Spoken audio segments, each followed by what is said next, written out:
여러분 반갑습니다. 오늘도 하우스 리더십 학교 혼돈의 시대의 리더의 탄생 도리스 컨스 구드윈 박사님의 책을 중심으로 에이브람 링컨, 시어도 루즈벨트, 프랭클린 루즈벨트, 린든 존슨 대통령의 리더십에 관한 내용들, 특히 위기의 시대의 리더십의 모습에 대한 내용들을 함께 살펴보도록 하겠습니다. 프랭클린 루즈벨트 대통령은 대공황이 하염없이 계속되자 거대한 사업을 구상하기 좋아하는 해리 이커스와 사람들에게 실질적인 도움을 주는 작은 사업을 추진하기 좋아하는 홉킨스 중에서 이 홉킨스와 함께 하는 그러한 경우가 더 빈번해졌다는 것이죠. 그러니까 해리 이커스와 또한 홉킨스, 이커스와 홉킨스 이 두 사람 이 성향이 완전히 다른데, 이커스는 굉장히 이렇게 어떤 모범생 스타일, 이런 스타일이었다면 홉킨스는 상당히 이렇게 자유분방한 스타일이었죠. 그래서 이제 이커스는 이제 큰 대규모 건설과 같은 그런 것들을 추진하고자 했다면, 홉킨스는 사람들에게 이제 복지 정책을 펼쳐 나가던가 이러한 사소한 그러한 부분들로 공황 시절에 문제점을 좀 해결해 나가려고 했다라는 것입니다. 그런데 이제 공황이 계속되자 이 루즈벨트는 사람들에게 실질적 도움을 줄 수 있는 홉킨스의 그런 정책에 더 마음을 가지게 되었다는 것이죠. 또한 루즈벨트의 어떤 성향에 따라서도 더욱더 그렇다는 것입니다. 루즈벨트는 통계적 수치로 가득한 대규모 프로젝트보다는 사람들의 삶에 대한 이야기를 듣는 걸 좋아했다라는 것입니다. 홉킨스는 루즈벨트가 좋아할 만한 이야기들, 그러니까 정부가 제공한 일자리가 한 가족의 어떤 사회 복귀를 도운 그러한 이야기, 아니면 공공사업진흥국이 진행한 프로젝트로서 공동체에 운동장이나 공원 혹은 수영장을 만들어서 마을 주민들이 감사해했다, 이런 이야기들을 통해서 루즈벨트를 즐겁게 해준 것이죠. 이제 따라서 이제 기금 책정이 홉킨스의 작은 프로젝트를 선호하는 그런 쪽으로 기울어졌다는 것입니다. 그런 반면에 루즈벨트는 이제 반면에 이커스를 달래야 되는 그런 입장에 선 것이죠. 이제 두 사람이 똑같이 이제 뉴딜 정책에 대해서 이제 정책을 펴나가는데, 한쪽에 더 이제 그 예산이 많이 책정되니까 루즈벨트 한쪽 이커스는 달래야 되는 그런 입장이었다는 것입니다. 이커스의 일기를 보면은 사임하기로 결심했다가도 그 사람의 개인적인 매력과 꾸밈 없는 순박함에 이끌려 마음을 돌릴 수밖에 없었다라는 그런 푸념이 많이 나와 있다고 하는 것이죠. 이커스가 이제 자신의 정책이 잘 실행이 안 되자 루즈벨트를 떠나고자 했지만, 루즈벨트가 이 사람을 끄는 매력이 있었나 봅니다. 그래서 이커스가 계속 거기에 남아있을 수밖에 없었다라는 그런 내용인 것이죠. 루즈벨트는 보좌관의 도움을 받아서 옷을 입으면서도 이커스의 불만을 경청하며 또한 공감하는 반응을 적극적으로 보여주었다는 것입니다. 훗날 이커스가 말했듯이 그런 대통령에게 어떻게 사표를 내밀 수 있었겠는가라는 그런 질문을 자신의 그 일기에다가 써놓은 그런 내용이 있었던 것이죠. 하지만 오랫동안 마음속에 쌓여가던 적대감은 결국 공개적으로 이것이 폭발하고 말았다는 것입니다. 이커스가 WPA 공공사업진흥국, 즉 홉킨스가 하는 이러한 프로젝트들, 이 Works Progress Administration, 정부에 한번 붙인 것이죠. 이 공공사업진흥국의 일을 불효불급한 작업이고 쓸데없는 작업이라고 이렇게 비판해버린 것이죠. 여기에 대해서 홉킨스는 즉각 반격하면서 내무부의 건설 프로젝트가 하염없이 연기된다라고 이렇게 이제 비판하면서 서로 나선 것입니다. 두 사람 사이가 틀어진 것이죠. 루즈벨트는 수뇌부 사이에서 그런 논쟁을 높이 평가했고 심지어 권장하기도 했지만, 그런 반목이 언론에 거론되자 달가워하지 않았는데, 루즈벨트는 지체 없이 이커스 홉킨스를 불러들여서 전국 순회 연설과 파나마 운하를 통과하는 유람선 항해에 동행하도록 했다는 것입니다. 두 사람을 이렇게 다시 연합시킬 수 있는 그런 계기를 마련한 것이죠. 이 두 사람은 대통령과 함께 며칠을 보내면서 멕시코 연안에서 낚시를 했고 또한 카드 놀이를 하고 마티니를 마시며 한답을 나누었다는 것입니다. 이커스와 홉킨스는 한 달 동안 계속된 여행으로 상대를 더 깊이 이해하게 된 것이죠. 또한 깊은 정이 들었다는 것입니다. 이렇게 루즈벨트가 이런 계기를 마련했던 두 사람이 이 감정적 고를 해결할 수 있는 그런 하나의 계기를 마련해 준 것이죠. 이커스는 루즈벨트는 낚시하러 갈 때 첫방지 죽인 아이처럼 들썩였다라고 하면서 그의 한없이 밝은 모습에 감탄했고, 또한 홉킨스는 동생에게 더할 나위 없이 재미있는 시간을 보내며 푹 쉬었다고 말했는데, 유람선이 매일 발행한 신문 더 블루 보닛에 바다에 수장되다라는 제목의 흥미로운 단신이 눈에 띄었다는 것입니다. 바로 이 더 블루 보닛에 기재된 그러한 내용들을 보면 활달한 문체로가 프랭클린 루즈벨트가 쓴 것으로 분명히 보여지는데, 홉킨스와 이커스 사이의 불화는 오늘 장엄하게 수장되었다. 국기는 반기로 개양되고 대통령은 장엄한 의식을 집행했다. 이제부터 두 사람은 앞으로 영원히 신문 일면에서 사라지리라고 굳게 믿는다. 홉킨스와 이커스가 과거에 그에게 쏟아낸 박정한 평가에 유감을 표명했고, 이커스는 자신의 말을 고스란히 받아쓸 수 있는 속기사를 구하는 즉시 더 호된 평가를 해주겠다고 반격했는데, 대통령은 그들의 등을 정겹게 철썩 때리고 그들을 바다에 밀어넣으며 명령했다. 전속력으로 전진하라. 이렇게 두 사람의 관계를 이렇게 회복시킨 그런 어떤 루즈벨트 대통령의 어떤 성격이 보여진다는 것입니다. 또한 도리스 컨스 구딘 교수님이 주시는 또 하나의 팁은 공식적인 이런 소식통에 마음격하지 말고 도리어 정보를 여과 없이 전해 들을 수 있는 하나의 이러한 통로들을 확보해라라는 것이 또한 이 박사님께서 하시는 하나의 리더십의 팁이다라는 것이죠. 어떤 내용이냐면은 워싱턴 사람들이 말하는 것과 국민이 실제로 체감하는 것을 혼동해서는 안 된다는 것인데, 루즈벨트는 보좌관들에게 끊임없이 이렇게 충고하면서 직접 가서 어떤 일이 있는지 확인하라. 우리가 진행하는 일의 최종적인 결과는 물론 사람들과 이야기를 나누며 분위기를 직접 확인하라. 그렇게 이야기를 했다고 합니다. 그러니까 직접 보고 그 분위기를 확인하고 눈으로 직접 바라는 것이 루즈벨트의 그런 요청 사항이었던 것이죠. 전례가 없는 상황을 타개하기 위해서 지금까지 시도되지 않은 새로운 프로그램이 필요하다면 루즈벨트는 행정부 수반으로서 그런 프로그램 중 어떤 것이 효과가 있었고 어떤 것이 그렇지 않은지 알아내야 했다는 것이죠. 아무튼 어떻게 됐든 이 미국 공황 상태를 해결해 나갈 수 있는 그런 프로그램이 무엇인지를 계속 모색해야 되는 그런 상황 가운데 있었다는 것입니다. 루즈벨트는 공식적인 통로를 통해 얻은 정보에 갇혀있지 않으려고 전국의 정보망을 가동했다는 것입니다. 전국의 정보망을 보내가지고 이 정보를 수집하도록 했다는 것이죠. 인습에 얽매이지 않은 온갖 형태의 정보원과 접촉하면서 그때그때 상황에 따라 기존 프로그램을 포기하거나 수정했다는 것입니다. 만약에 그것이 효과적이지 않다면 이러한 정보통을 통해서 그러한 내용들이 접수되었다면 그러한 프로그램을 계속 바꾸고 수정하는 그러한 과정들을 거쳤다는 것이죠. 루즈벨트는 공물을 삼키는 콤바인처럼 6개의 광역권 신문을 읽으며 하루를 또한 시작했고, 개인 보좌관 루이스 하우가 전국의 크고 작은 도시에서 발행되는 신문에서 추려낸 기사와 사설도 꼼꼼히 읽으면서 이 정보를 계속 습득하고 확장시켜나가는 일들 가운데 집중했다는 것입니다.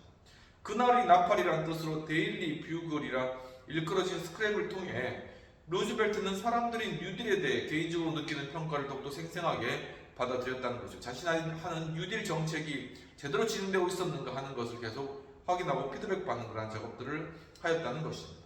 백악관에 쏟아지는 편지에서도 정보를 얻었는데, 편지를 통해 국민의 목소리를 직접 들을 수 있다는 것을 알게 된 후로는 매일 6,000에서 8,000 단어 사이의 편지를 읽었고, 엘리너는 공인은 국가에 영향을 미치는 삶의 흐름으로부터 떼어지는 위협이 있다면서 자신에게도 편지를 보내달라고 부탁했다는 것이죠. 이처럼 엘리너도 알고 있어요. 이게 리더십이 있으면은 대통령 주의로 사람들이 둘러싸기 때문에 이 장벽이 생기는 거예요. 장벽. 근데 이것을 뚫고 나가기 위해서는 하나의 편지라는 그런 하는 방식을 통해 사람들의 의견을 청취하는 그러한 방법을 취했다라는 것이죠. 엘리너의 일간 칼럼은 국민에게 조언하는 데 그치지 않고 국민의 의견과 제안을 받았는데, 남편이 그랬듯이 엘리너도 쌍방향 소통에 충실했던 그러한 셈이었다는 것이죠. 상당히 엘리너도 사람들의 의견을 청취하는 데 또한 심혈을 기울였다는 것입니다. 루즈벨트는 덧칠되지 않은 진실을 제공하는 정보원으로부터 누구보다 엘리너를 신뢰했다는 것입니다. 그러니까 엘리너가 루즈벨트에게 이 덧칠되지 않은, 그러니까 꾸며지지 않은 그런 정보를 줄 수 있는 그런 중요한 정보통으로 또한 루즈벨트가 생각했다는 것이죠. 그는 엘리너를 도깨비 불이라고 그렇게 이야기도 했다라는 것입니다. 그녀는 한 번에 몇 주, 몇 달씩 전국 방방곡곡 수십만 킬로미터를 돌아다니며 다양한 계층의 사람들과 이야기를 나누었고, 또한 그들의 불만을 들으며 뉴딜 정책의 효과를 점검하며 이런저런 사례를 수집했다는 것이죠. 굉장히 활달한, 활동적인 그러한 영부인이었다는 걸 알 수 있겠습니다. 그런 긴 여정에서 돌아오면 남편과 끝없는 식사를 함께하며 신선하고 따분하지 않은 그런 일화들을 전해주었다라는 것이죠. 그것을 통해 루즈벨트 상당히 큰 도움을 얻었겠죠. 루즈벨트는 엘리너의 정확하고 확실한 관찰력을 절대적으로 신뢰했다라는 것입니다. 프랜시스 퍼킨스의 말을 빌리면 그녀는 대통령이 보지 못한 많은 것을 보았고, 또한 그녀가 국민의 삶에 대해서 알게 된 많은 것이 대통령에게 전해지며 영향을 미쳤다는 것이죠. 자신의 아내가 정말 전국을 돌아다니면서 뉴딜 정책에 대한 사람들의 태도라든가 그 반응을 직접적으로 실시간으로 가지고 와서 그것을 조금 더 가감 없이 그것을 이야기해 주니까 루즈벨트 입장에서는 엘리너가 굉장히 중요한 소식통이 된 것이죠.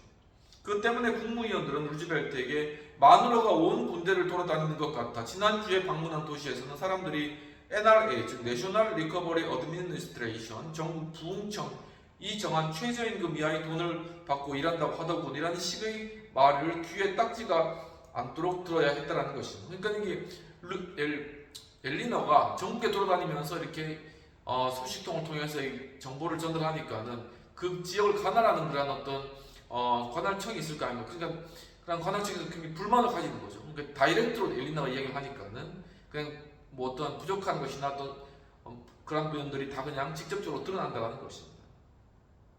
엘리너의 보고를 근거로 루즈벨트는 프로그램을 간소화하여 하며 효율성을 높였고, 때로는 새로운 기관을 설립하기도 했는데 농업조정청, Agricultural Adjustment Administration, AAA라고 하는데, 농업조정청은 공무를 뒤엎고 가축을 도살하며 그에 상응하는 금액을 농민들에게 보상하는 정책을 시행함으로써 농촌 지역을 깊은 고통에 빠뜨린 하락한 농산물 가격을 끌어올리려 했다는 것입니다. 그러니까 하나의 어떤 새로운 기관들이 필요하면 그걸 또 설립해가지고 농민들에게 보상하거나 농산물의 가격을 끌어올리거나 이런 정책을 폈다는 것이죠. 엘리너는 왜 그 불쌍한 돼지들을 미시시피 강에 던져버리는 겁니까? 전국에 굶는 사람이 헤아릴 수 없이 많은데라고 하며 한 사무관에게 날카롭게 지적했다는 것이죠. 그러니까 돼지를 다 빠뜨려가지고 돼지값을 올리는 이런 방식으로 이 농산물의 가격을 조정해온 그러한 부분들과 관련해서 엘리나가 그것을 발견하고 굉장히 날카롭게 지적했다는 것입니다. AAA 프로그램에 낭비적인 면이 많다는 엘리나의 매서운 질책에 새로운 기관, 연방 잉여농산물공사, Federal Surplus Commodity Corporation, 그러니까 새로운 기관을 새로 집하는 거죠. 그래서 어차피 강물에 다 떠내려 보내서 다 이제 죽여서 그렇게 이제 버릴 그런 돼지들을 다 모아가지고 그것을 또 재활용하는 그런 방법들을 일단 그렇게 새롭게 고안한 것이죠. 이 잉여농산물공사가 설립됐는데 그 공사는 밀과 옥수수, 쇠고기와 목화 등 잉여농산물을 구입한 뒤에 실업자에게 먹을 것과 입을 것을 제공하는 구제기관들에게 분배하는 역할을 맡았다. 그러니까 어차피 농산물 가격을 통제하기 위해 가지고 농산물을 버리거나 돼지들을 다 죽이거나 하는 바에는 그것을 다 모아가지고 어차피 그것을 한 곳에 끌어모으고 그것을 통해서 이제 못 먹는 사람들, 가난한 사람들 나눠주는 게 훨씬 더 효율적인 그런 방법인 것이죠. 바로 그런 것들을 엘리너의 정보통을 통해서 루즈벨트가 그런 것들을 이제 제안받고 이런 정책들을 실행했다는 것입니다. 프랭클린 루즈벨트의 외부로부터 새로운 정보를 획득함과 동시에 그는 내부에서도 정상적으로 정보를 얻었는데, 또 어떤 부처에 흥미로운 직원이 있다는 소식을 들으면 그 직원을 백악관으로 불러들였고 명령 개통을 파괴하는 이런 행위에 짜증내는 부서장도 적지 않았다는 것입니다. 프랭클린 루즈벨트 어떤 조직 내 어떤 그 피라미드 구조가 있잖아요. 그리고 명령 체계가 결제 그런 라인이 있는데 그런 것들을 크게 중요시하게 생각하지 않았던 것입니다. 그냥 필요하고 새로운 아이디어가 있다 그러면은 말단 직원들도 불러가지고 그 아이디어를 듣고 그것을 좋다 그러면 실행하고 그런 부분들이 있으니까는 그 중간 관리자들이 좀 약간 그거에 대해서 불만을 많이 가졌다는 것이죠. 루즈벨트는 책을 읽는 것보다 사람과 접촉하는 데 열중하는 경향을 띄었고 대화하며 자신의 생각을 정리하고 확신하는 기회를 얻었는데 따라서 나는 일반적으로 매일 연방구제기관 절반가량의 대표들과 전화로 혹은 편지로 접촉했다. 우리가 시행하는 모든 작업을 인간적으로 가능한 범위 내에서 끊임없이 점검하려고 애썼다라고 이렇게 이야기를 했다는 것입니다. 그런 모든 정보들을 사람들과 직접 접촉으로서 또한 의사소통하고 정보를 취득하고 그리고 또한 필요한 것들을 지시하는 이러한 방식의 리더십의 그런 스타일을 선택했다는 것을 알 수 있다는 것이죠. 수에 대한 엄청난 양의 자료는 매시간 보고서로 정리됐다는 것입니다. 그러면 비평 및 토에 대한 내용들을 살펴보도록 하겠습니다. 필자는 프랭클린 루즈벨트가 이커스와 홉킨스 이 두 사람 사이에 관계 회복을 위해서 그들과 함께 여행하는 등 이 통합적인 리더십 모습을 보여줬다는 것이죠. 그러니까 이 두 사람이 중요한 그런 역할을 맡고 있는데 정부에서 수뇌부에 있고 근데 그 둘이 그렇게 싸우고 난리치면은 이 정보가 제대로 돌아갈 리가 없는 것이죠. 그러니까 그럴 때 그냥 그것을 방기하지 않고 루즈벨트는 이 사람들이 서로 화해할 수 있는 하나의 공간, 시간, 계기를 마련했던 것이죠. 그러니까 이 두 사람 이커스 홉킨스가 처음에는 서로 어색했겠죠. 그리고 서로 반복했을 것이죠. 하지만 같이 낚시하고 같이 피부를 부대끼고 하다 보니까 서로를 이해하게 된 것입니다. 그리고 서로 이제 오해를 풀고 이런 과정들을 통해서 결국 두 사람이 화해하게 되고 그것이 뭐냐면 결국은 이 수뇌부가 화해하게 되는 거니까 결국은 이 정부의 어떤 그런 영향들이 더 높아지는 그런 효과를 이루는 것이죠. 이처럼 이렇게 프랭클린 루즈벨트가 상당히 이런 부분들에 서 세심하고 예민하게 그런 것들을 잘 챙겼다라는 것이 내용 중에 나타나는 것입니다. 바로 이러한 것이 또 하나의 통합적 리더십의 하나의 모습이다라는 것을 우리에게 보여주고 있는 것이죠. 그러면은 토에 대한 내용들입니다. 루즈벨트가 아내인 엘리너를 통해서 정책의 실질적 효과에 대한 전국의 정보를 어떻게 수집하였듯이 대중과 유리되지 않는 리더십을 유지하는 방법은 무엇일까라는 것이죠.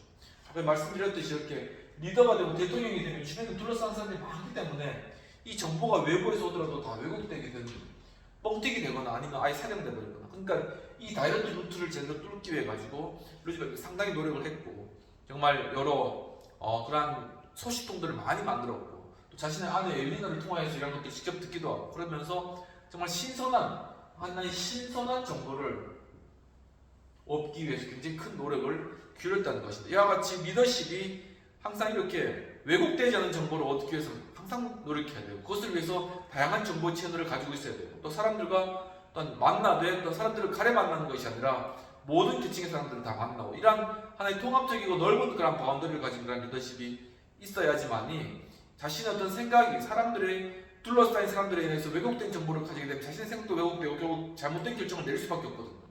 근데 바로 이러한 정보를 항상 신선하게 유지하고 그렇기 때문에 올바른 이러한 정보 가운데 자신의 생각 역시도 올바르게 신선하게 지켜지고 올바른 결정을 내릴 수 있는 이러한 작업들을 계속 리더십은 리프레시 나가야 된다는 그런 것이죠. 그러니까 하나의 정체되어 있으면 안 되고 새로운 정보를 얻기 위해서 계속 뛰어다니고 또한 사람들과 접촉하고 계속 리프레시하는 그런 작업들을 계속 해나가는 것이 리더십에서 중요한 하나의 정보 획득의 방법이다라는 것을 한번 생각해 보면서 여러분들도 과연 이런 정말 이 생생한 정보를 얻을 수 있는 그리고 일반 시민들과 함께 교통하고 또한 시민들의 생각을 쉽게 잘 이해하고 또한 그것들을 정책에 반영할 수 있는 그런 리더십 어떤 리더십이 그런 리더십이 될 수 있는가 하는 그런 부분들을 한번 생각해 보면 좋을 것 같다는 그런 생각이 드는 것입니다. 그럼 이까지 하고 다음으로는 입법 리더십에 관한 내용들을 함께 살펴보도록 하겠습니다.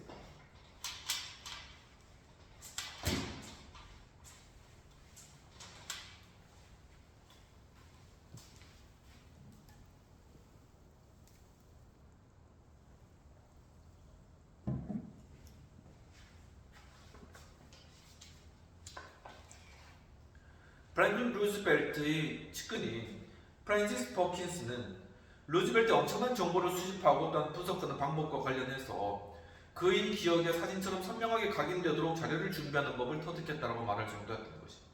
그러니까 정보를 취득하는 데 굉장히 루즈벨트는 굉장히 큰 노력을 많이 기울였다는 것을 알 수 있는 것이죠. 행동에 대한 권고는 짧아야 했고 한 페이지가 적합했다.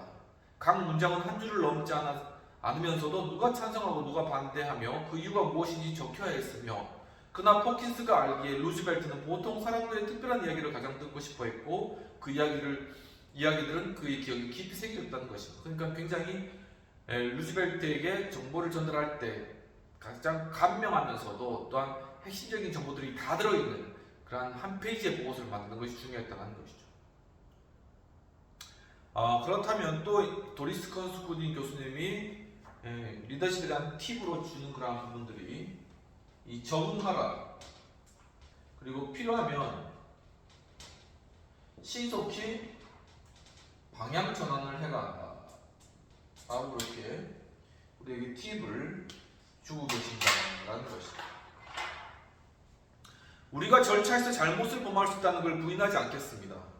누구도 타석에서 매번 안타를 칠 수가 없습니다. 물론 저도 제 자신만이 아니라 정부를 위해서도 최고의 타율을 기록하고 싶습니다. 이렇게 루즈벨트가 얘기를 한 것이죠. 루즈벨트는 제2차 노변 담화에서 구조적 변화에 대한 대략적인 계획을 처음 밝힐 때 이렇게 말했다는 것입니다. 그러니까 1차 노변 담화에서는 은행 문 닫고 그 다음에 일주일 지난 후에 다시 문 열면서 전체적으로 은행을 회복시키겠다, 이런 노변 담화에서, 그러니까 모닥불 앞에서 그렇게 이야기를 했고, 그것을 라디오로 들은 미국 국민들이 이제 자신의 예금을 다시 미국 은행에 맡길 수 있는 그런 신뢰가 생겨난 것이죠. 이제 두 번째 노변 담화에서는 이런 전체적인 구조적 변화에 대한 대략적인 계획을 사람들에게 밝혔다는 것입니다. 또한 보좌관들에게 각자에게 맡겨진 과제의 중요성을 강조하고 또 강조하면서 그들이 제한된 시간에 최선을 다해 모든 관점을 고려했다면 옳고 그름에 대해 고민할 필요가 없다고 또 입버릇처럼 말했다는 것입니다. 그러니까 모든 정보를 다 취합하고 또한 그것에 대해서 모든 고려사항을 했다면 그것이 옳은가 그런가 이런 것들을 걱정하지 말라는 것입니다. 그게 맞다면 그냥 시행해라, just do it, 그것을 해라, 그냥 실행해라는 그런 이야기를 하는 것이죠. 세뮤얼 로젠번에게는 자신이 올바른 결정을 내렸는지 쓸데없이 걱정하는 사람이 많지, 결정할 때는 최선을 다하게, 그리고 결정이 내려지면 뒤돌아보지 말고 전진하게라고 이렇게 자신의 속마음을 털어놓았다고 하는 것입니다. 상황 변화에 따라 의견을 바꾸고 수정하는 융통성과 적응성은 처음 100일과 그 이후에 제시된 많은 프로그램을 관통하는 원칙으로 여겨질 수 있다는 것이죠. 그러니까 프랭클 루즈벨트는 처음에 한 가지 원칙에 따라서 어떤 정책을 하더라도 그것이 만약에 조금 잘못되고 나면 더욱 수정 보완할 것이든 그때마다 수정하고 보완하고 해서 그때마다 적시의 정책들을 변경시켜 나왔다라는 것입니다. 굉장히 유연한 그런 태도를 가진 그런 리더십이었다는 걸 알 수 있는 것이죠. 그런 프로그램 중에 일부는 연방정부의 항구적인 부처로 지금도 존재해 있고, 테네시강 유역개발공사, 테네시 밸리 오토리티라고 하는데 이 TVA는 유명한 이 테네시강 유역개발공사는 굉장히 뉴딜 정책에 있어서 굉장히 유명한 그런 이 단체인 것이죠. 어떤 연방주택관리청 (Federal Housing Administration) (FHA) 그리고 연방통신위원회 (Federal Communication Commission) (FCC가) 대표적인 예이다.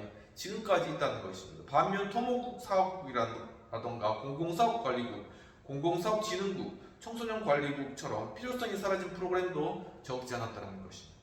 루즈벨트가 은행 위기가 한창일 때 내세운 약속 뭐냐면은 규제받지 않은 주식시장과 금융 시스템에서 다시는 되살아나지 못하도록 오래된 폐단을 근절하겠다. 즉 그냥 은행에 돈이 있다고 해서 그 돈 가지고 은행에서 마음대로 주식 투자해가지고 막 뻥튀기 하려는 하는 그런 폐단 이런 것들을 근절하겠다는 것입니다. 개혁을 통한 경제 회복을 추구하겠다는 약속 그런 것들을 지키는 데는 적응성이 주된 역할을 했다는 것입니다. 그때 적응해 나가고 입법해 나가는 그런 것들이 중요한 역할을 감당했다는 것이죠. 이 적응성 굉장히 리더십에서 중요한 단어입니다. 융통성을 가지고 그때마다 적응해 나가는, 상황에 적응해 나가는 그런 어떤 태도가, 어떤 생각이, 그리고 어떤 행동이 빨라야 된다라는 것입니다.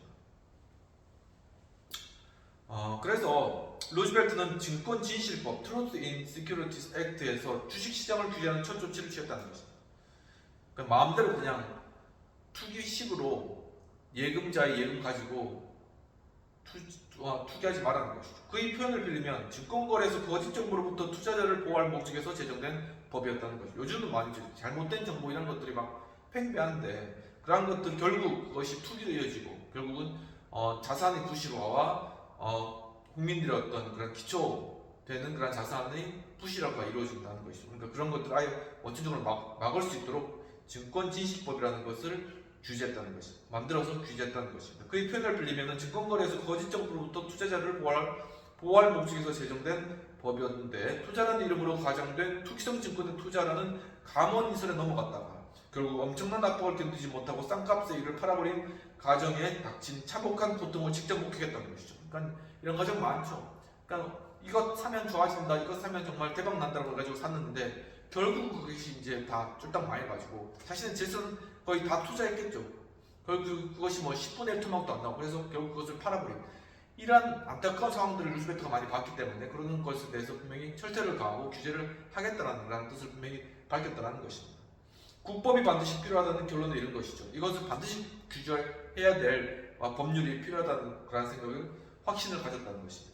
이 법안에 따르면은 신규 증권 발행자는 연방거래위원회 Federal Trade Commission (FTC에) 유가증권 신고서를 제출해야 된다는 것입니다. 그러니까는 아무튼 여기 주식 거래를 위해 가지고는 일단 연방위원회에다가 그 자신의 주식 내용을 일단 기재하고 그다음에 거래해라. 일단 그래서 이제 주식 거래에 대한 투명성을 확보한 것이죠. 또한 유가증권 신고서를 제출했으며 의도적으로 허위 신고를 하면 최고 5년의 실형을 받을 수 있고 굉장히 엄격한 그런 형사적 처벌을 시도한 것입니다. 그러나 그 법안은 모두에게 거센 비난을 받았는데 기업계는 연방거래위원회의 아마추어들이 결정한 가혹한 형벌로 증권 중개인들이 위축되고 또한 그 결과 주식시장도 침체에 빠져 경기 회복조차 늦어질 것이라고 경고했다는 거예요. 계속 대통령에게 지금 겁주고 있는 거죠. 계속 증권시장 이렇게 규제하다가는 결국 증권시장 활성화도 안 되고 또한 이 공황 극복도 안 되고 힘들 것이다. 이렇게 계속 대통령에게 지금 겁을 주고 있는 것입니다. 한편 기업가들은 이미 발행한 주식과 채권에는 어떤 규제도 두지 않아 크게 실망했다는 것입니다. 그러니까 이미 발행된 주식과 채권은 많은데 거기에 대해서도 규제되지 않겠느냐라는 그런 의견이 있었지만 대통령이 그까지는 안 하고 앞으로 발행될 주식, 앞으로 발행될 채권에 대해서만 해라 이렇게 됐기 때문에 아주 계획을 추구하는 사람들에게 있어서는 좀 약간 실망스러운 그런 결과였다라는 것을 얘기하는 것이죠. 6개월이 지나지 않아 그 법이 쓸모없다는 것을 깨달은 루즈벨트는 지체 없이 긴축을 풀고 신규로 발행되는 주식과 채권만이 아니라 모든 유가증권의 연방 규제를 확대하는 새로운 법안을 추진했다라는 것입니다.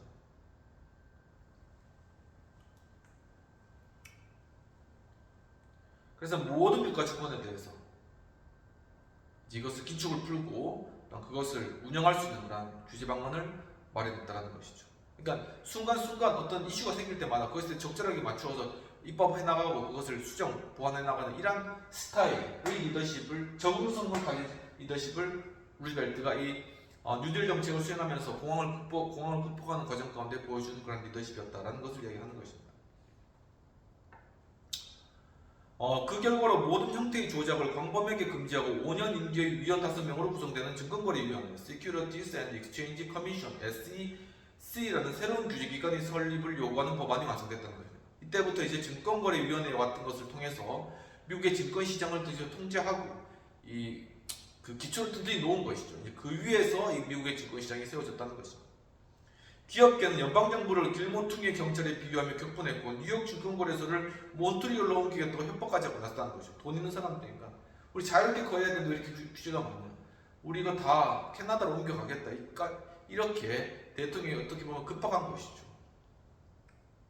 뉴욕 증권거래소를 몬트리올까지 옮기겠다고 협박했는데 루즈벨트는 뉴딜과 관련된 어떤 법률보다 그 법안에 대한 조직적 반발이 거세다면서 이에 강력히 항의하는 특별교수를 의회 보냈다는 것입니다.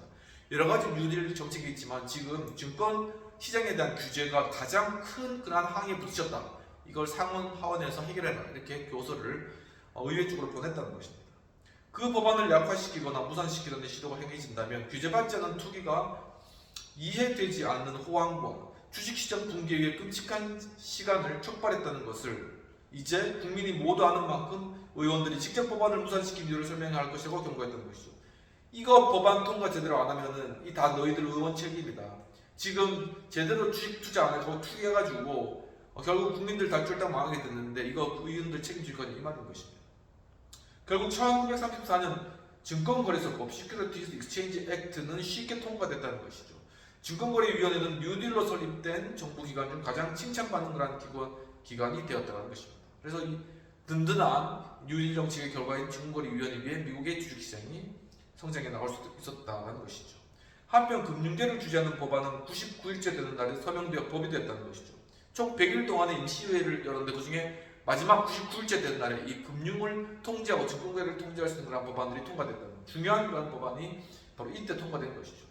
흔히 그레스-스티걸법이라고 알려진 은행법은 은행 위기를 예방하는 것이었으며 은행이 예금자의 돈을 과열된 증권시장에 투기하는 바람에 정작 예금자의 인출 요구에 부응하지 못해 은행 위기가 닥쳤다는 게 루즈벨트의 생각이었다는 것이죠. 그러니까 과연 이런 금융위기가 왜 왔을까? 공황이 왜 왔을까?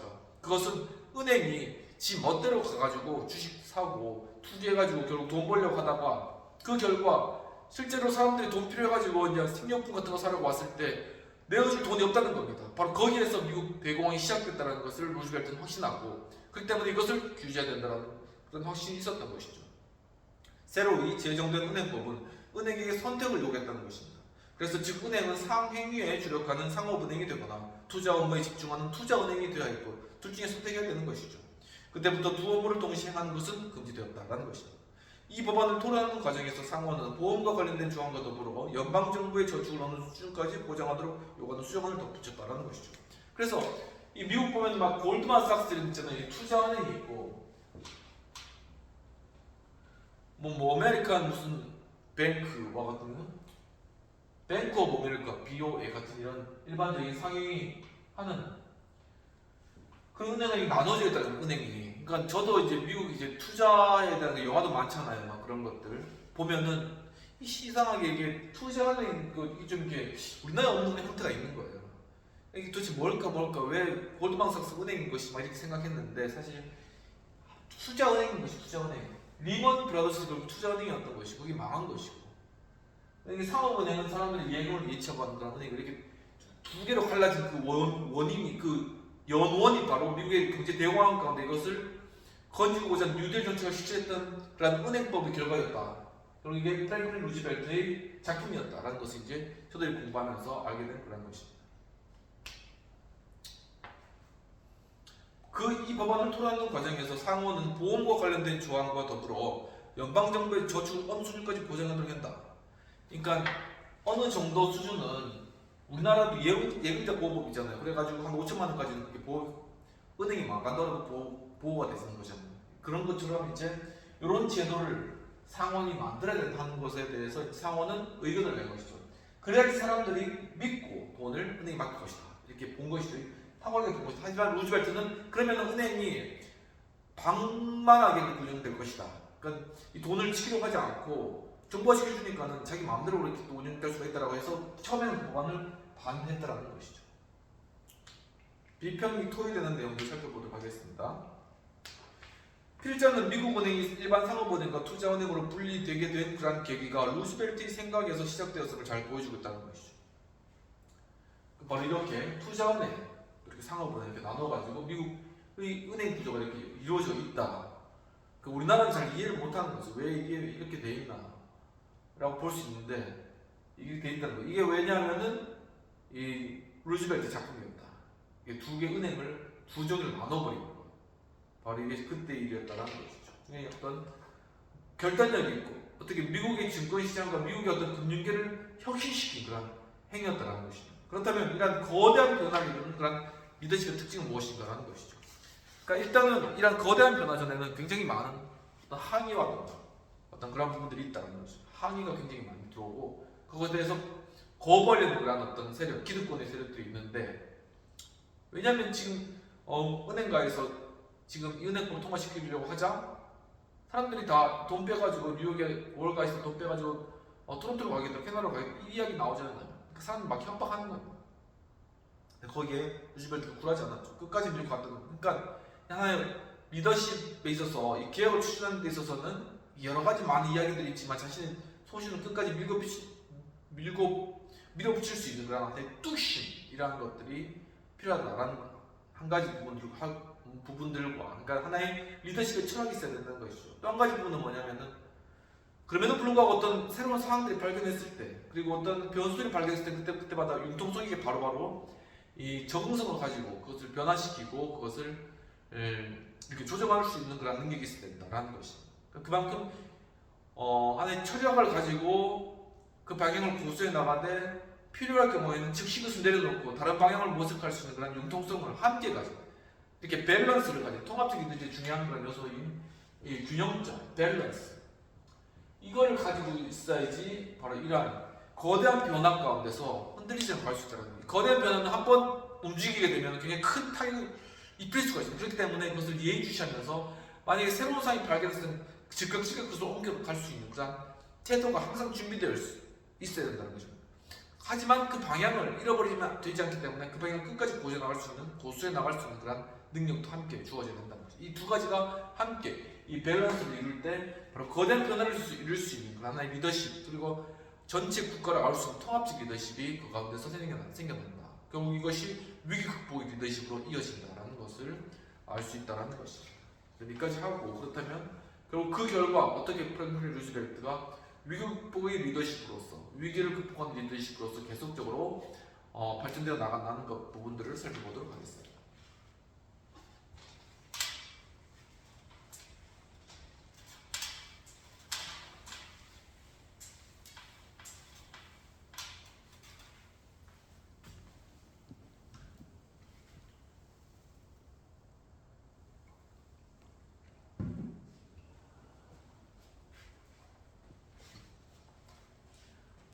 루즈벨트는 미국 은행을 상업은행과 투자은행으로 나눈 그런 과정 가운데서 정부가 저축을 어느 정도 보장하고 그 보장액을 점점 증액할 것을 요구하는 상원의 의견에 대해서 처음에는 강력히 반대하였다는 것이죠.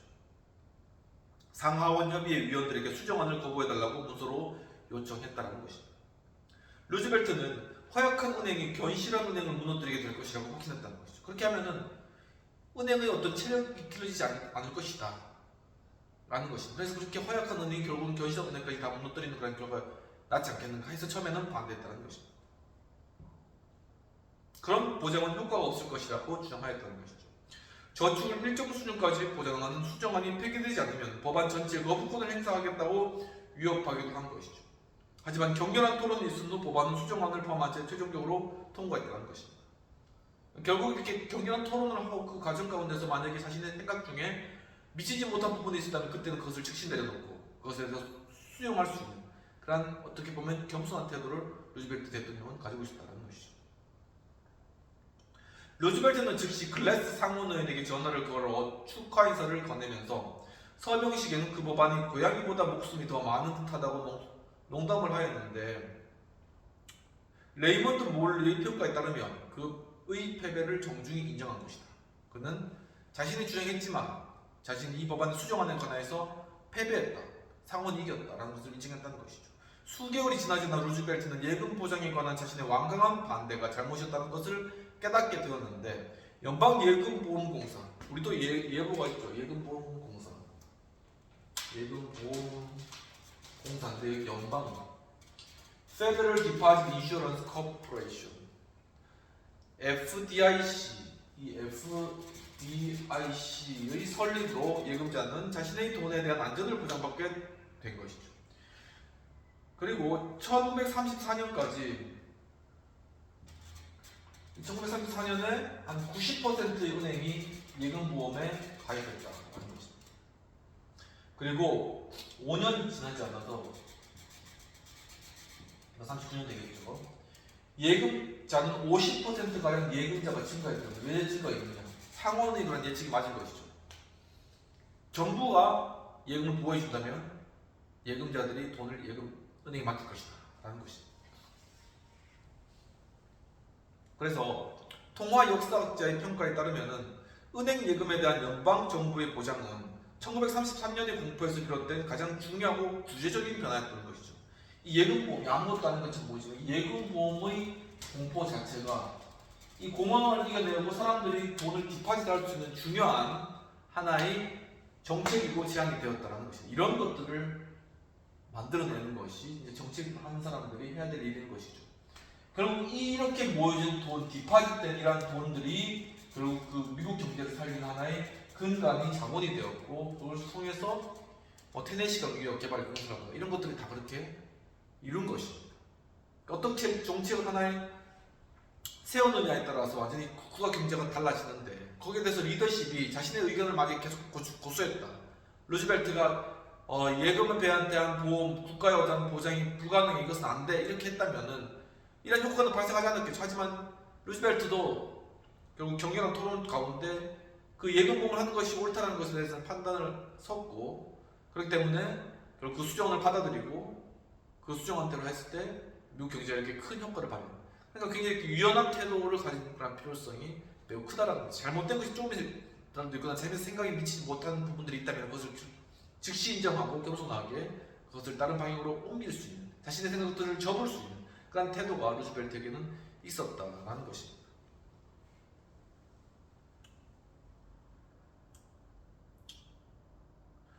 (1933년) 증권진실법을 보완한 증권거래소법과 은행법 모두에서 루즈벨트는 원래의 법안을 수정하며 타협하는 적극성을 보여주었다는 것이죠. 예컨대 증권거래소법은 엄격한 형벌을 완화했지만 위반에 해당되는 범위를 확대했다는 것입니다. 그러니까 좀 형량은 떨어뜨리지만 여러 가지 행위에 대해서 그 위반 사항들을 만들었다는 것입니다. 또 처음에는 예금보험공사 설립을 반대했지만 결국에는 정중히 인정하며 성공한 적자로 받아들였다. 적자 즉 아들, 자신의 직접 아들로 그렇게 받아들였다는 것입니다. 이 제도가 이게 유연한 태도가 어떤 것도 확정되지 않았고 어떤 것도 최종적인 것이 아니었는데 프랭클린 루즈벨트는 의사결정과 관리를 살아있는 과정의 한 부분이라고 결정했다는 것입니다.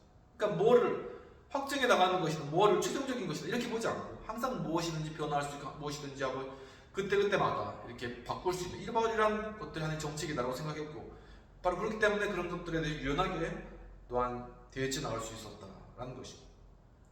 우리는 지금 이 순간 아는 대로 최선을 다해야 한다. 지금의 방법이 효과가 없으면 진행하는 과정에서도 수정할 수 있어야 된다라고 포킨스에게 말하게 됐다는 것이죠.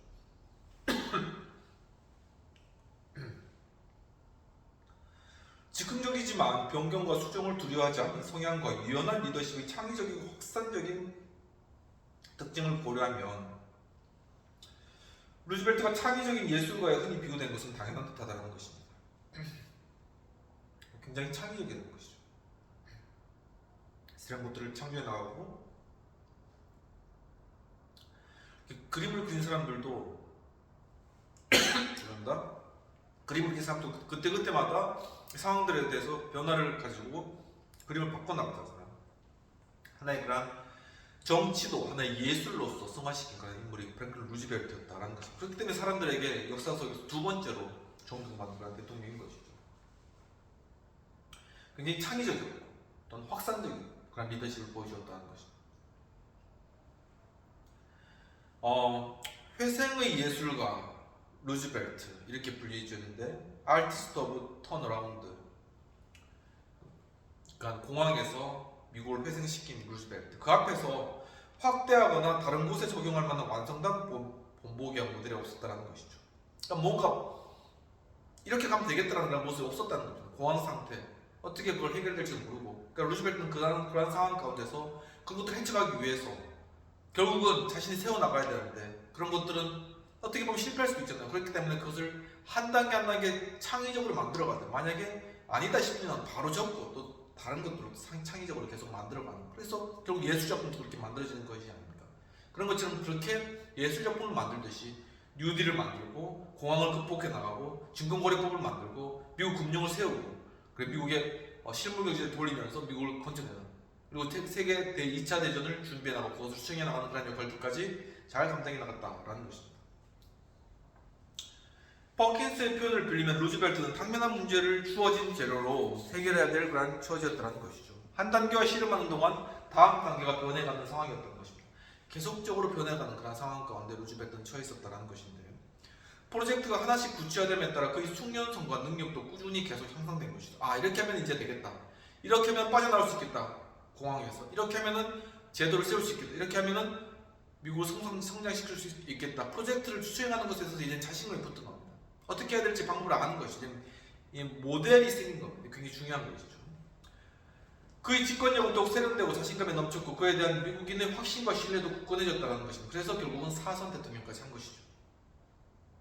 100일이 지나고 제73차 임시의회가 마침내 6월 16일에 휴회되었을 때, 그러니까 대통령이 취임하고 100일 동안 그냥 막무가내로 지금까지 달려온 겁니다. 그래서 맨 99일 되는 날 이렇게 은행법까지 만들고 완성을 한 것이죠. 미국의 이 공황을 극복할 수 있는 그런 시스템을 온전하게 완성을 해낸 것이죠.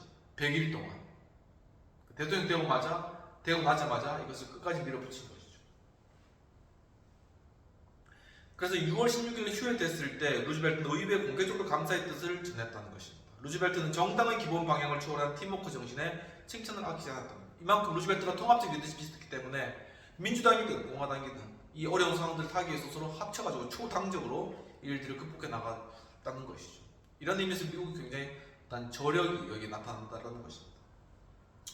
또 입법부 행정부가 전폭적으로 협력해 새로운 문제와 해묵은 문제에 적극하는 새로운 방식을 받아들였다는 것입니다. 이런 것들을 통해서 입법부 행정부가 굉장히 서로 연합하고 협력하면서 많은 것을 배운 것이죠. 어떻게 하면 정책을 수행하고 프로젝트를 이룰 수 있을까? 국민들을 위해서 어떻게 하면 제대로 된 입법을 할 수 있을까 하는 것을 한 수 배운 것입니다.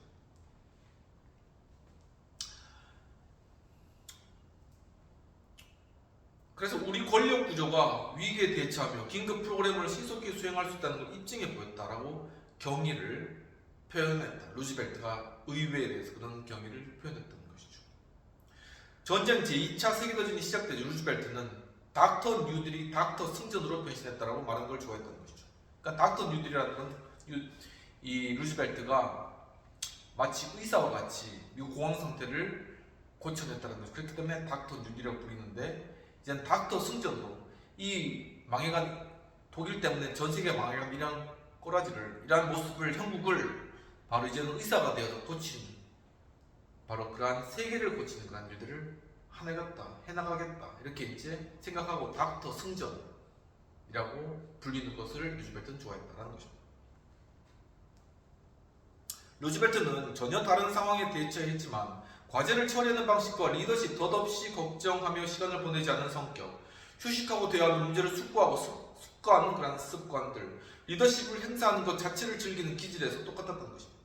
그러니까 미국의 경제공황을 타개해 나가는 그러한 그의 어떤 리더십의 모습, 바로 그 가운데서 또한 그가 성장시킨 리더십의 어떤 스타일, 그리고 그 가운데 프로그램을 해결할 수 있는 그의 능력이 결국은 세계 2차 대전의 문제를 해결할 수 있는 그런 하나의 동일한 방식으로 거기에 적용됐다는 것이죠. 전쟁에서도 동일하게 적용됐다는 거죠. 그러니까 하나하나씩 단계가 어떻게 이루어진가 보면은 굉장히 판타스틱한 것이죠. 그 리즈벨트 생애 자체, 자신 본인의 개인의 소아마비라는 그런 어려움을 딛고 일어나는 그런 개인의 생애의 변화가 있었고, 회복이 있었고, 그의 미국의 경제 대공황이라는 그런 정말 장애인 상태를 회복하고 변화시켜가지고 회복시키는 그런 과정이 있었고, 이제는 세계가 망해가는 그런 상황 가운데서 이 세계대전을 해결해 나가는 그런 하나의 닥터 승전으로서 그것들을 이루어 나가는 이러한 부분들까지 이루어졌다. 그러니까 개인으로 시작해서 나라 그리고 전 세계까지 이어진 이러한 예가 유례가 없었기 때문에 루즈벨트를 미국 사람들은 굉장히 존경하고 있다는 것입니다.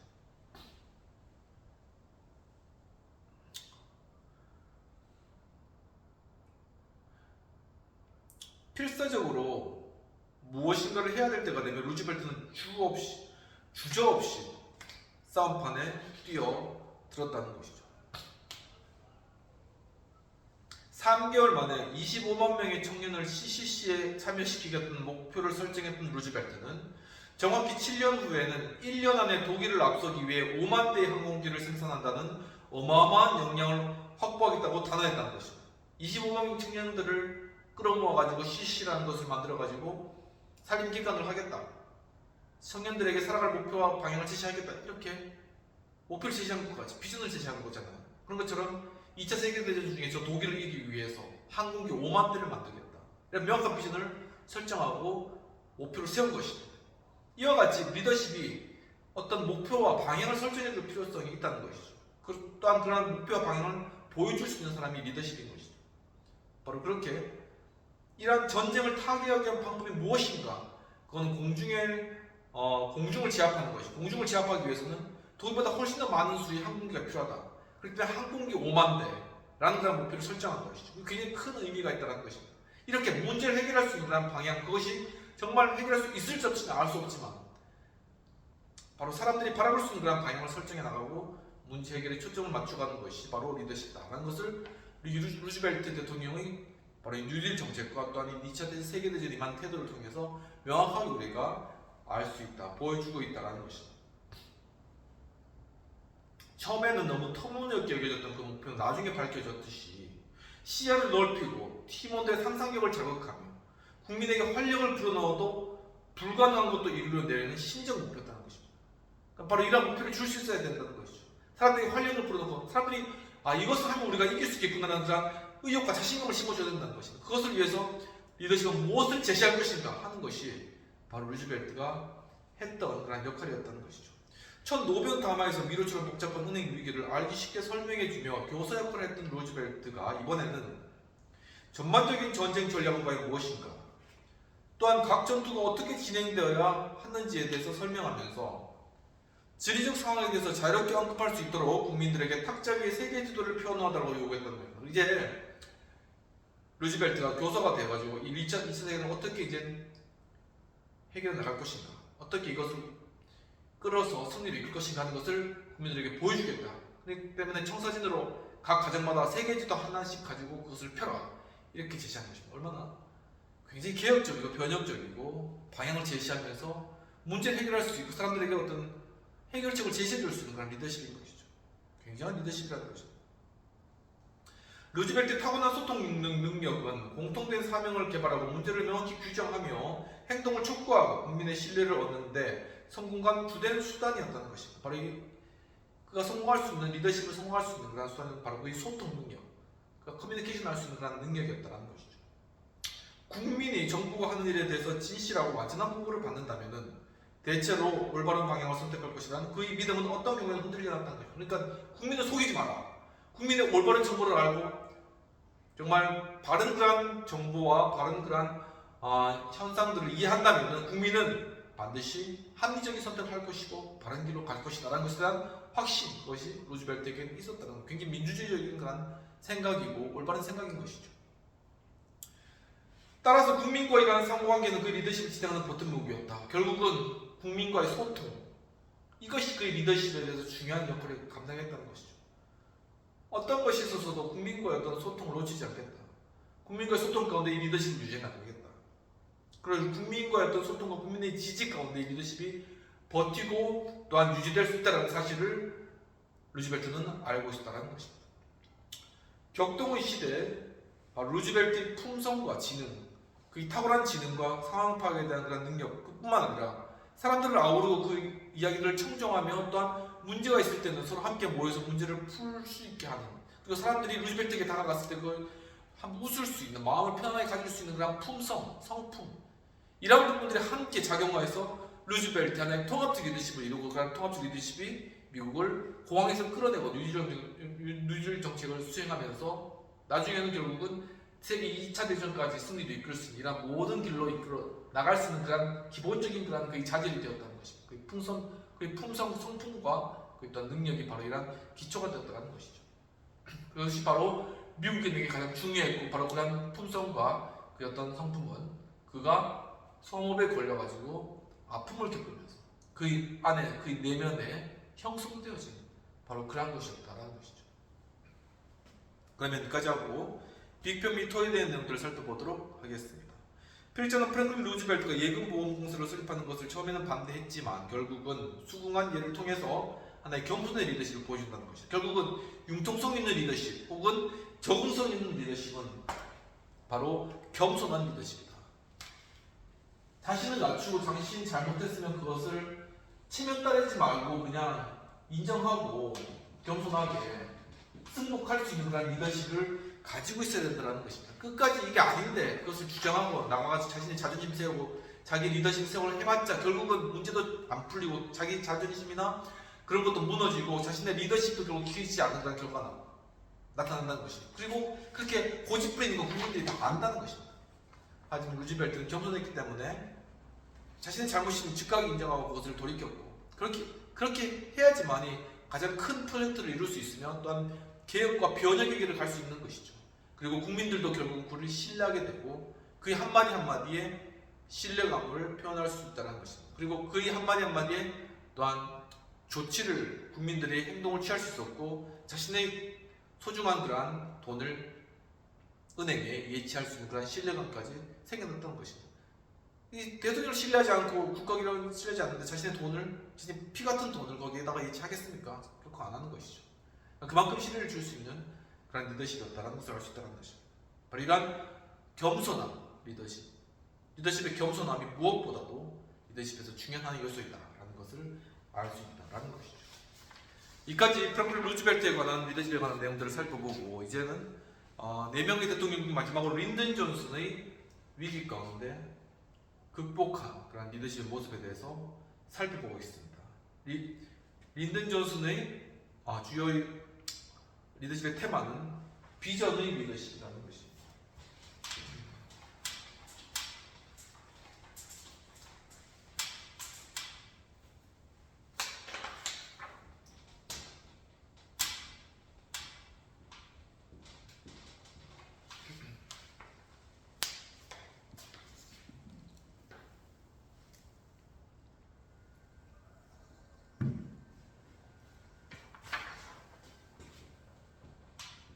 지난번에 말씀드렸듯이 2명의 대통령이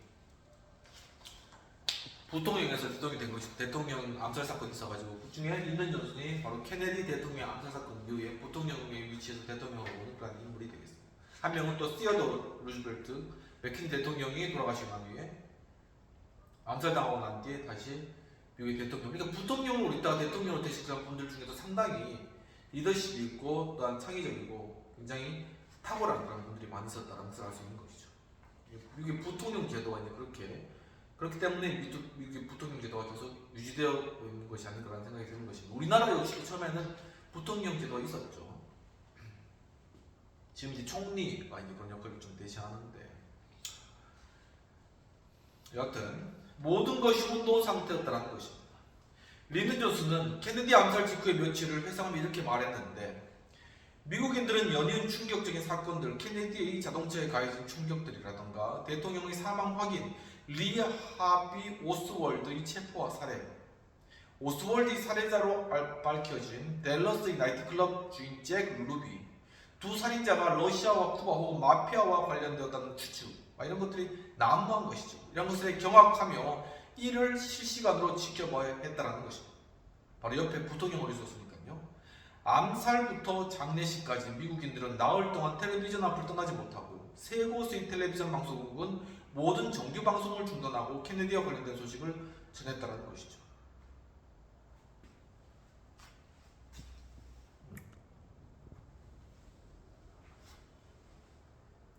이 비극의 린든 존슨은 극단적인 위기에 빠졌지만 전례 없이 신속하고 대담하게 행동하며 판단할 기회를 얻기도 하였는데, 전환기를 성공적으로 넘기려면 신속한 명령체계의 확립과 연속성의 상징적인 확약이 필요했고, 훗날 존슨이 말했듯이 리더십이 절실하게 필요한 시기였다는 것이죠. 미국이 흔들리면 안 되니까 그 시기를 린든 존슨이 리더십을 보여야 됐다는 것입니다. 국가가 근본부터 흔들리고 국민이 망연자실하더라도 정부는 마비 상태에 있지 않다는 확신을 주어야 됐다는 것이죠. 어떤 의미에서 미국을 넘어 전 세계가 내 일거수일투족을 걱정스레 줄치며 평가하고 판단하고 있었다라고 린든 존슨 자신이 이야기했고요. 더 구체적으로 말하면 내가 권력의 고삐를 꽉 쥐어야 했다. 그것도 지체 없이 그렇게 해야 했다는 것이죠. 조금이라도 머뭇거리거나 약한 모습을 보이면 또 실수하거나 회의적인 기색을 드러내면 파국적인 제약이 닥칠 수 있었다는 것입니다. 우리 모두가 우왕좌왕하면서도 눈앞에 닥친 일을 직시하려고 애썼다는 것이죠. 하지만 이해하려고 애쓸수록 더 깊은 혼란에 빠져드는 상황이었다는 것입니다. 우리는 늪에 빠져 호적되며 한 방향으로 움직이지 못하고 제자리에서 뱅뱅 도는 소떼와 같았다는 것이죠. 대통령이 암살당했으니까. 하지만 이런 모습에 존슨은 텍사스 힐 카운티에서 보낸 어린 시절과 할아버지에게 들은 이야기를 떠올렸는데, 소떼를 늪에서 끌어내는 방법은 하나밖에 없었다는 것이죠. 뭐냐면 말에 탄 사람이 선두에서 지휘하며 방향을 제시한다. 무엇인지 방향을 제시해야지 이 소떼가 뱅뱅 도는 것에서 빠져나올 수 있다는 것입니다. 암살 이후 닥친 혼돈의 시기에 내가 바로 그 사람이었다. 린든 존슨이 그런 사람이었다는 것이죠. 존슨은 케네디가 사람들에게 한 명씩 다가갔으며 당신이 그분에게 얼마나 필요한 존재인지 잘 안다. 그리고 지금 나에게 또 조국에게도 그러하다라고 하며 전에는 어땠을지 몰라도 당시에는 자신의 백악관이라는 기색을 전혀 드러내지 않고, 그러니까 자신이 이제 대통령이 되지만 그것을 전혀 드러내지 않고, 훗날 존스는 나는 그들의 기분을 알았다는 것이죠. 그들은 갑자기 구계자가 된 기분이었을 것이고 거의 3년 전부터 내가 그랬던 것처럼 말이다 라고 회고했다는 것입니다. 사람들의 그 마음을, 케네디가의 그 아픔을 그는 이해하고 있었다는 것이죠. 그렇기 때문에 자신이 이제 대통령이 됐지만 그것을 전혀 내색하지 않고 그들에게 다가갔다는 것이죠. 비통이 토의된 내용입니다. 필자는 린든 존슨이 케네디의 죽음 이후에 흔들리는 미국 상황을 붙들기 위해서 리더십의 마음을 다져봤음을 잘 보여주었다고 보여집니다. 그렇다면 위기 속의 리더십의 태도는, 그렇죠, 정말 이제 케네디가 암살당하고 미국이 흔들리는 상황이 있을 때는 그 다음 리더십은 흔들리지 않도록 붙잡는 게 가장 기본적인 그런 리더십의 모습이라는 것입니다. 그렇기 때문에 정신을 차리고 방향을 제시하면서 이 상황들을 미국이 흔들리지 않고 갈 수 있도록 붙드는 것이 중요한 일이라는 것이죠. 그래야지 권력의 어떤 흔들림이나 변동이나 충격이 마모되고 감소된다는 것입니다. 그런 의미에서 린든 존슨은 그것을 굉장히 잘 깨닫고 있었고, 그렇기 때문에 그런 방향으로 나아갔다는 것이죠. 오늘 여기까지 하고 다음 시간에 린든 존슨의 케네디 이후에 어떻게 그의 비전의 리더십을 보여주었나 부분들을 살펴보도록 하겠습니다. 이렇게 리더십 강의 함께 해주신 여러분 감사드리고, 또 이제 5월 지금 많이 지나가고 있는데 날씨가 많이 더워졌습니다. 건강 잘 유의하시고 한 주 동안도 참 모든 일들 가운데 형통하시고, 또 다음 시간 다음 주에 반가운 얼굴로 뵙도록 하겠습니다. 감사합니다.